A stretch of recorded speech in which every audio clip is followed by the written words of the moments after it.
ನಮಸ್ಕಾರ ಗೆಳೆಯರೇ, ಮಾಹಿತಿ ಮಂದಿರದ ಮತ್ತೊಂದು ವಿಡಿಯೋಗೆ ಸ್ವಾಗತ ಸುಸ್ವಾಗತ. ಈಜಿಪ್ಟ್ನ ಗಿಜಾ ಪಿರಮಿಡ್ಗಳ ಕೆಳಗೆ ಒಂದು ನಿಗೂಢ ಭೂಗತ ಸುರಂಗ ಮಾರ್ಗವಿದೆ. ಇದನ್ನು ಇತಿಹಾಸದಲ್ಲಿ ಓರೆಸಿಸ್ ಶಾಫ್ಟ್ ಎಂದು ಕರೆಯಲಾಗುತ್ತದೆ. ಇದು ಯಾವುದೇ ಕಲ್ಪಿತ ಕಥೆಯಲ್ಲ, 100ಕ್ಕೆ 100 ನಿಜವಾಗಿ ಇರುವ ಜಾಗ. ಪ್ರಪಂಚದಾದ್ಯಂತ ಲಕ್ಷಾಂತರ ಪ್ರವಾಸಿಗರು ನಡೆಯುವ ಕಲ್ಲಿನ ದಾರಿಯ ಕೆಳಗೆ ಇದು ಅಡಗಿದೆ. ಸ್ಫಿಂಕ್ಸ್ ಮತ್ತು ಎರಡನೇ ಪಿರಮಿಡ್ ಅನ್ನು ಜೋಡಿಸುವ ರಸ್ತೆಯ ಕೆಳಗೆ ಇದರ ಪ್ರವೇಶ ದ್ವಾರವಿದೆ. ಮೇಲ್ನೋಟಕ್ಕೆ ಇದು ಕೇವಲ ಒಂದು ಸಣ್ಣ ಕಲ್ಲಿನ ರಂಧ್ರದಂತೆ ಕಾಣುತ್ತದೆ, ಆದರೆ ಇದರ ಒಳಗೆ ಇಳಿದರೆ ಆಶ್ಚರ್ಯ ಕಾದಿದೆ.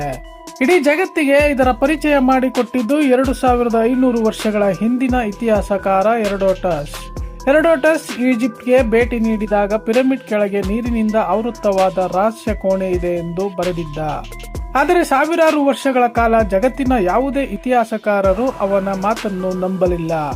ಎಲ್ಲರೂ ಹೆರೋಡೋಟಸ್ ಸುಳ್ಳು ಕತೆ ಹೇಳುತ್ತಿದ್ದಾನೆ ಎಂದು ಭಾವಿಸಿದ್ದರು. ಆದರೆ 1933ರಲ್ಲಿ ಸೆಲೆಮ್ ಹಸನ್ ಎಂಬ ಈಜಿಪ್ಟ್ನ ಪುರಾತತ್ವ ಶಾಸ್ತ್ರಜ್ಞ ಈ ಶಾಫ್ಟ್ ಅನ್ನು ಮೊದಲು ಪತ್ತೆ ಹಚ್ಚಿದರು. ಅವರು ಸ್ವಲ್ಪ ದೂರ ಕೆಳಗೆ ಹೋದಾಗ ಅಲ್ಲಿ ನೀರು ತುಂಬಿಕೊಂಡಿರುವುದು ಕಂಡುಬಂದಿತು. ಆ ಕಾಲದಲ್ಲಿ ಆಧುನಿಕ ಯಂತ್ರಗಳು ಇಲ್ಲದ ಕಾರಣ ಅವರು ಸಂಶೋಧನೆಯನ್ನು ಅಲ್ಲಿಗೆ ನಿಲ್ಲಿಸಿದರು. ಅದಾದ ನಂತರ ಸುಮಾರು 66 ವರ್ಷಗಳ ಕಾಲ ಈ ಜಾಗವನ್ನು ಜಗತ್ತು ಸಂಪೂರ್ಣವಾಗಿ ಮರೆತು ಬಿಟ್ಟಿತ್ತು. ಅಂತಿಮವಾಗಿ 1999ರಲ್ಲಿ ಈಜಿಪ್ಟ್ನ ಅತ್ಯಂತ ಪ್ರಸಿದ್ಧ ಇತಿಹಾಸಕಾರ ಡಾಕ್ಟರ್ ಜಾಹಿ ಅವಾಸ್ ಇದರ ಜವಾಬ್ದಾರಿ ತೆಗೆದುಕೊಂಡರು. ಗಿಜಾ ಪ್ರಸ್ಥಭೂಮಿಯ ಅಂತರ್ಜಲ ಮಟ್ಟ ಕಡಿಮೆಯಾದಾಗ ಅವರು ದೊಡ್ಡ ಮೋಟಾರ್ ಪಂಪ್ಗಳನ್ನು ತಂದರು. ದಿನಗಟ್ಟಲೆ ನೀರನ್ನು ಹೊರಹಾಕಿ ಈ ರಹಸ್ಯ ಸುರಂಗದ ತಳ ಮುಟ್ಟಲು ಯಶಸ್ವಿಯಾದರು. ಜಾಹಿ ಅವಾಸ್ ಅವರ ಪ್ರಕಾರ ಇದು ಅವರ ಜೀವನದ ಅತ್ಯಂತ ಕಠಿಣವಾದ ಸಂಶೋಧನೆಯಾಗಿತ್ತು. ಈ ಓಸಿರಿಸ್ ಶಾಫ್ಟ್ ಕಲ್ಲಿನ ಬೆಟ್ಟದ ಒಳಗೆ ಒಟ್ಟು 3 ಹಂತಗಳಾಗಿ ನಿರ್ಮಾಣವಾಗಿದೆ. ಇದರ ಒಂದೊಂದು ಹಂತ ದಾಟಿದಂತೆ ಆಶ್ಚರ್ಯ ಮತ್ತು ಕುತೂಹಲ ಹೆಚ್ಚಾಗುತ್ತಾ ಹೋಗುತ್ತದೆ. ಮೊದಲನೇ ಹಂತವು ಭೂಮಿಯ ಮೇಲ್ಮೈಯಿಂದ ಕೆಲವೇ ಅಡಿಗಳಷ್ಟು ಕೆಳಗಿದೆ. ಇದು ಕೇವಲ ಒಂದು ಕಲ್ಲಿನಿಂದ ಕೆತ್ತಲಾದ ಖಾಲಿ ಚೌಕಾಕಾರದ ಕೋಣೆಯಾಗಿದೆ. ಇಲ್ಲಿ ಯಾವುದೇ ವಿಶೇಷ ವಸ್ತುಗಳು ಅಥವಾ ಕಲಾಕೃತಿಗಳು ಪತ್ತೆಯಾಗಿಲ್ಲ. ಆದರೆ ಇಲ್ಲಿಂದ ಮತ್ತೊಂದು ಕಿರಿದಾದ ಕಲ್ಲಿನ ಮೆಟ್ಟಿಲು ಕೆಳಗೆ ಹೋಗುತ್ತದೆ. ಎರಡನೇ ಹಂತವು ಭೂಮಿಯಿಂದ ಸುಮಾರು 60 ಅಡಿ ಆಳದಲ್ಲಿದೆ. ಈ ಎರಡನೇ ಹಂತಕ್ಕೆ ತಲುಪಿದಾಗ ಸಂಶೋಧಕರಿಗೆ ದೊಡ್ಡ ಆಶ್ಚರ್ಯ ಕಾದಿತ್ತು. ಇಲ್ಲಿ ಕಲ್ಲಿನಲ್ಲಿ ಕೆತ್ತಲಾದ ಒಟ್ಟು 6 ಸಣ್ಣ ಸಣ್ಣ ಕೋಣೆಗಳಿವೆ. ಈ ಕೋಣೆಗಳ ಒಳಗೆ ಬೃಹತ್ ಗಾತ್ರದ ಕಲ್ಲಿನ ಶವಪೆಟ್ಟಿಗೆಗಳು ಪತ್ತೆಯಾಗಿವೆ. ಕಡುಕಪ್ಪು ಗ್ರಾನೈಟ್ ಕಲ್ಲಿನಿಂದ ಮಾಡಲಾದ ಈ ಶವಪೆಟ್ಟಿಗೆಗಳು ತೂಕದಲ್ಲಿ ಅತ್ಯಂತ ಭಾರವಾಗಿವೆ. ಇದರೊಂದಿಗೆ ಪ್ರಾಚೀನ ಈಜಿಪ್ಟ್ನ ಮಣ್ಣಿನ ಪಾತ್ರೆಗಳ ತುಂಡುಗಳು ಸಿಕ್ಕಿವೆ. ಅಷ್ಟೇ ಅಲ್ಲದೆ ಉಶಾಬ್ದಿ ಎಂದು ಕರೆಯಲಾಗುವ ಸಣ್ಣ ಕಲ್ಲಿನ ಮೂರ್ತಿಗಳು ಸಿಕ್ಕಿವೆ. ಪ್ರಾಚೀನ ಈಜಿಪ್ಟ್ ನಂಬಿಕೆಯ ಪ್ರಕಾರ ಇವು ಸತ್ತವರ ನಂತರದ ಜೀವನದಲ್ಲಿ ಸಹಾಯ ಮಾಡುವ ಸೇವಕರ ಮೂರ್ತಿಗಳು. ಈ ಕೋಣೆಯಲ್ಲಿದ್ದ ವಸ್ತುಗಳನ್ನು ಸಂಶೋಧಿಸಿದಾಗ ಇವು ಕ್ರಿಸ್ತಪೂರ್ವ 500ಕ್ಕೆ ಸೇರಿದವು ಎಂದು ತಿಳಿದು ಬಂದಿದೆ. ಅಂದರೆ ಇವು ಪಿರಮಿಡ್ಗಳು ನಿರ್ಮಾಣವಾದ ಸಾವಿರಾರು ವರ್ಷಗಳ ನಂತರ ಇಲ್ಲಿಗೆ ಬಂದಿವೆ. ಈಗ ಕೊನೆಯ ಮತ್ತು ಅತ್ಯಂತ ನಿಗೂಢವಾದ 3ನೇ ಹಂತದ ಸರದಿ. ಇದು ಭೂಮಿಯ ಮೇಲ್ಮೈಯಿಂದ ಸುಮಾರು 100 ಅಡಿ ಆಳದಲ್ಲಿದೆ. ಅಂದರೆ ಸುಮಾರು 10 ಮಹಡಿ ಕಟ್ಟಡದಷ್ಟು ಆಳಕ್ಕೆ ನಾವು ಕಲ್ಲಿನ ಒಳಗೆ ಹೋಗಬೇಕು. ಈ 3ನೇ ಹಂತ ತಲುಪುತ್ತಿದ್ದಂತೆ ದೊಡ್ಡದಾದ ನೀರಿನಿಂದ ಆವೃತವಾದ ಕೋಣೆ ಸಿಗುತ್ತದೆ. ಇದರ ಮಧ್ಯದಲ್ಲಿ ಕಲ್ಲಿನಿಂದ ಮಾಡಿದ ಒಂದು ಕೃತಕ ದ್ವೀಪ ಅಥವಾ ಪೀಠವಿದೆ. ಆ ಪೀಠದ ಸುತ್ತಲೂ 4 ಕಲ್ಲಿನ ಕಂಬಗಳು ಇಡೀ ಕೋಣೆಯನ್ನು ಹಿಡಿದು ನಿಂತಿವೆ. ಈ ಕಲ್ಲಿನ ದ್ವೀಪದ ಮಧ್ಯದಲ್ಲಿ ಒಂದು ಬೃಹತ್ ಗಾತ್ರದ ಗ್ರಾನೈಟ್ ಶವಪೆಟ್ಟಿಗೆಯನ್ನು ಇಡಲಾಗಿದೆ. ಈ ಒಂದೇ ಒಂದು ಶವಪೆಟ್ಟಿಗೆಯ ತೂಕ ಸುಮಾರು 10 ರಿಂದ 15 ಟನ್ ಇರಬಹುದು ಎಂದು ಅಂದಾಜಿಸಲಾಗಿದೆ. ಈ ಶವಪೆಟ್ಟಿಗೆಯ ಮುಚ್ಚಳವನ್ನು ಪಕ್ಕಕ್ಕೆ ಸರಿಸಲಾಗಿತ್ತು. ಸೋಷಿಯಲ್ ಮೀಡಿಯಾದಲ್ಲಿ ಹರಡಿರುವ ಕಥೆಗಳಂತೆ ಈ ಶವಪೆಟ್ಟಿಗೆ ಖಾಲಿ ಇರಲಿಲ್ಲ. ಡಾಕ್ಟರ್ ಜಾಹಿ ಅವಾಸ್ ಅವರ ಅಧಿಕೃತ ವರದಿಯ ಪ್ರಕಾರ ಇದರೊಳಗೆ ಮಾನವನ ಅಸ್ಥಿಪಂಜರ ಸಿಕ್ಕಿತ್ತು. ಅದರೊಂದಿಗೆ ಪ್ರಾಚೀನ ಕಾಲದ ಕೆಲವು ಬೆಲೆ ಬಾಳುವ ಮಣಿಗಳು ಮತ್ತು ತಾಯಿತಗಳು ಪತ್ತೆಯಾಗಿದ್ದವು. ಈ 3ನೇ ಹಂತದ ಗೋಡೆಗಳ ಮೇಲೆ ಯಾವುದೇ ಹೀರೋಗ್ಲಿಫಿಕ್ ಅಕ್ಷರಗಳು ಅಥವಾ ಮಂತ್ರಗಳು ಕೆತ್ತಲಾಗಿಲ್ಲ.